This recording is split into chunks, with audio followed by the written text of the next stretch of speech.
حضور صلی اللہ علیہ وسلم کیا فرماتے ہیں؟ لَخُلُوفُ فَمِ الصَّائِمِ أَطْيَبُ مِن رِّيحِ الْمِسْكِ وَفِي رِوَایَةٍ وَالَّذِي نَفْسِي بِيَدِهِ۔ حضور صلی اللہ علیہ وسلم فرماتے ہیں مجھے اس ذات کی قسم ہے جس کے قبضے کے اندر میرے محمد کی جان ہے۔ اللہ کے رسول جی کیوں قسمیں اٹھا رہے ہو؟ فرمایا لَخَلُوفُ فَمِ الصَّائِمِ أَطْيَبُ مِن رِّيحِ الْمِسْكِ۔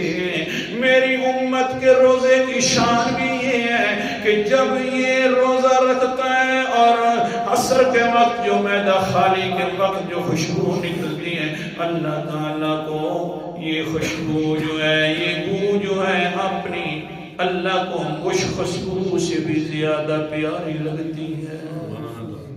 نہیں سمجھے؟ یہ شان حضرت موسیٰ کے روزے میں بھی تھی، نہیں سمجھے؟ اور ایسے ہی اللہ تعالیٰ نے امت کو بھی شرف عطا فرما دیا۔ یہ امت ہے، اس کی بھی جو منہ سے بو نکلتی ہے وہ خوشبو سے بھی اللہ کے ہاں بہت زیادہ معطر ہے، پیاری